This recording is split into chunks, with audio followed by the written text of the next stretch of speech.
Doumi village, c'est le village de Bateke. Et comme chasseur, c'est qui est à côté, le village qui est à côté, avec 5 km de Doumi village, ça c'est le village de Bayaka. Alors, je vais donner une date là, le 22 juillet. Le 22 juillet 2024, donc l'année passée, les chrétiens, pas seulement les chrétiens, la population de Doumi village est partie jusqu'à Como. Donc, les Batékés sont partis chez le Bayaka pour une messe. Je n'appelle pas ça une messe de réconciliation parce que ce n'est pas quelque chose qui était programmé officiellement dans ce sens-là, mais c'était une messe pour reconnaître la grandeur de Dieu. Et nous avons cette messe-là, nous avons fait cette messe, donc vous imaginez, la chorale était composée de Batékés. Et maintenant, les chrétiens sont les Bayaka. Et la messe s'est bien passée.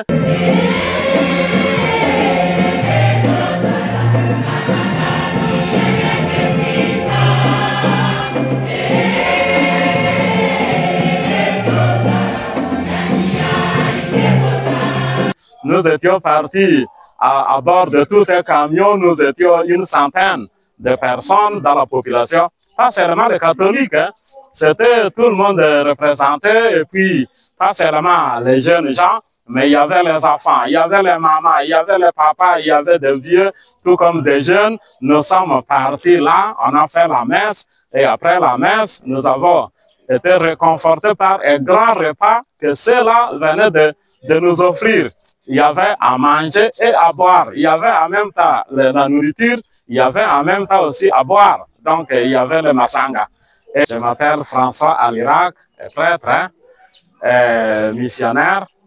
Alors, je suis curé de la paroisse de Saint-Daniel. Saint-Daniel se trouve à Doumi village. Donc, quand vous venez de Kinshasa, vous dépassez l'aéroport, vous dépassez Mekao, vous dépassez Bita, vous venez, vous dépassez le Grand Libulu, vous dépassez aussi la rivière Maïndombe. Vous arrivez au village, disons, à un petit centre qui s'appelle Doumi. Mais de là, vous virez pour faire encore de 18 km pour arriver à Doumi village. Alors, la paroisse se trouve là-bas, à Doumi village. La paroisse s'appelle Saint-Daniel. Voilà, c'est ça un peu ma présentation. Et de Kinshasa, normalement, jusqu'à Doumi centre, c'est 115 km. Et puis, jusqu'à chez nous, on peut dire 133 ou 135 km à partir de l'aéroport de Kinshasa. D'Mbakana, ça peut être, je pense, 45 ou 50 km à partir d'Mbakana jusqu'à Doumi village, jusqu'à Saint-Daniel. À partir de Kinshasa, nous apprenons que Doumi village est parmi les localités affectées par la crise de Maïndombe. Comment vous, en tant que curé, en tant qu'homme de Dieu, vous arrivez à parler à vos fidèles ainsi que à toutes les personnes qui sont autour de vous face à cette situation de rancœur et de division?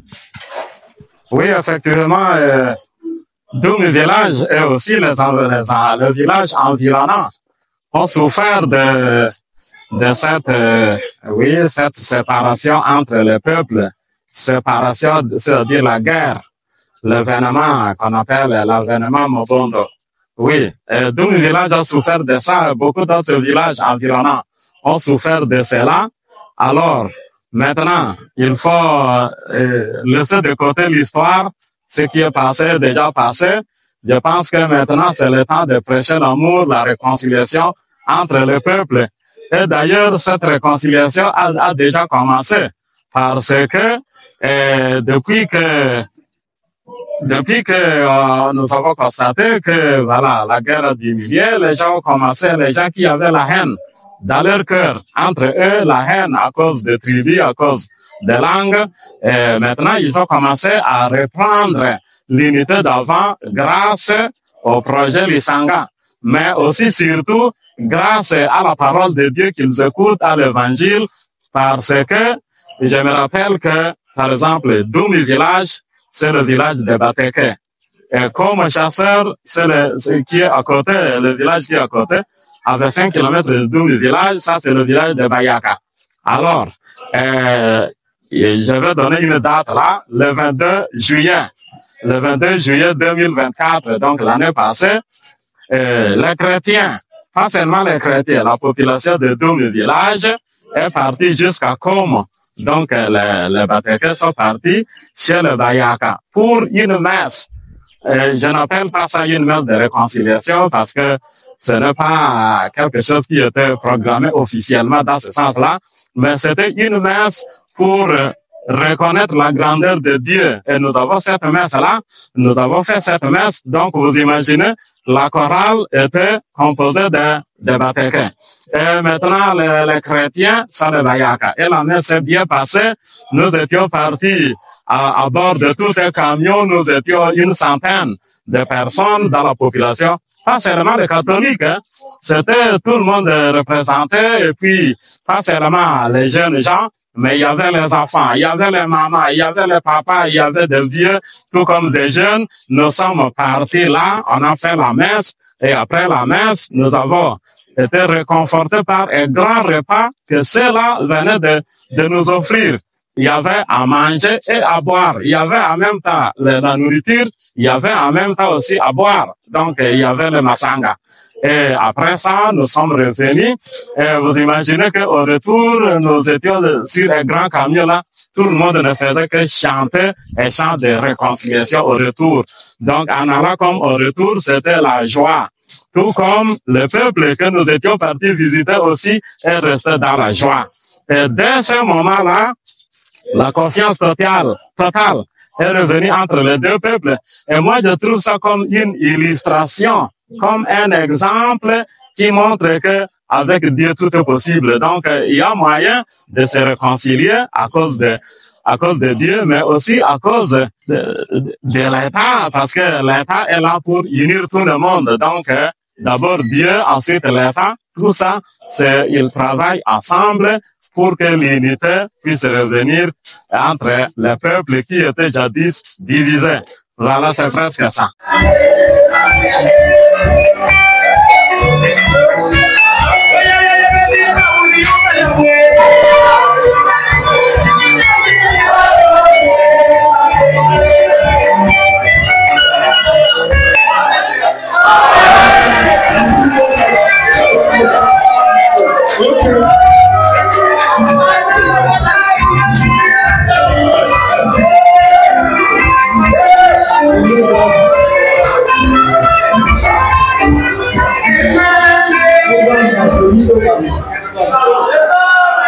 Oui, voilà. Ceux qui hésitent, ceux qui pensent que la réconciliation n'est pas possible, mais la parole de Dieu est claire là-dessus. Aimez vos ennemis, faites du bien à ceux qui vous ont fait du mal. Ça, c'est la parole de Dieu. Et donc, ceux-là qui hésitent, il faut qu'ils puissent penser que l'être humain est relationnel. Donc, on ne peut pas rester seul. Une tribu ne peut pas rester seule. Pour bâtir, il faut toujours bâtir la nation ensemble. Il faut bâtir notre société ensemble. D'ailleurs, il y a même un proverbe africain qui dit que l'unique main, c'est un proverbe du côté de Baswahili, à l'est là-bas, qui dit que l'unique doigt ne peut pas tuer l'époux qui se trouve sur la tête. Il faut toujours les deux doigts pour bien presser cela pour que l'époux meure. Alors, vous voyez que c'est important. Il faut que tous ceux-là qui hésitent, qu'ils reviennent à la raison et qu'ils pensent que on est fort quand on est ensemble. Merci beaucoup. Là, c'était le 22 juillet 2024. Donc, l'année passée. Le 22, c'était un dimanche. Le 22 juillet 2024. Nous avons fait cette messe. Qui ont participé, qui ont été partie prenante à cette idée-là, alors qu'il y avait encore de la rancœur dans certaines personnes. C'était surtout l'initiative d'abord de la paroisse elle-même, la paroisse Saint-Daniel, comme je disais, mais aussi nous étions appuyés par l'archidiocèse. L'archidiocèse, dans le cadre de la commission justice et paix, parce que c'est la commission justice et paix qui nous a beaucoup appuyés et c'est comme ça que nous étions ensemble avec un membre de la commission justice et paix pour aller ensemble et causer avec avec les populations qui étaient en conflit ensemble. De l'archidiocèse de Kinshasa. Et évidemment, vous n'avez pas manqué à intéresser les autorités politico-militaires qui sont avec vous. Oui, effectivement, les autorités politico-militaires étaient toutes informées parce que là où nous sommes arrivés, il fallait d'abord intéresser les militaires. D'abord, à Kita, nous avons intéressé les autorités militaires. En arrivant là-bas aussi, nous avons intéressé les autorités militaires. Mais en même temps aussi, les autorités politiques de nos milieux étaient informées. Et d'ailleurs, c'est eux qui nous ont accueillis. Ils ont accueilli cette idée-là avec une grande chaleur. Et c'est leur accueil-là qui nous a encouragés à faire ce que nous avons pu faire ce jour-là. Merci. Et donc, vous parlez aussi donc des autorités coutumières aussi qui étaient... Oui, effectivement, les autorités coutumières aussi. Et je peux ajouter un petit détail qui peut-être est inutile. Moi, comme tel, en tant que prêtre, je n'ai pas fui. Pendant cet affrontement-là, tout ce qui s'est passé, cette insécurité-là, j'ai dit, voilà, moi, je ne fuis pas. Pourquoi? C'est parce que si le prêtre fuit, à ce moment-là, tous les fidèles vont aussi fuir. Alors, il fallait une présence pour réconforter la population, et grâce à cette présence-là pour réconforter, voilà, Dieu a fait que cet affrontement-là n'est pas arrivé jusque sur le site de la paroisse. Donc, Dieu a béni cette présence et ce courage que nous avons affiché ce jour-là. Frère François, je vous remercie grandement. C'est à moi de vous remercier. Merci.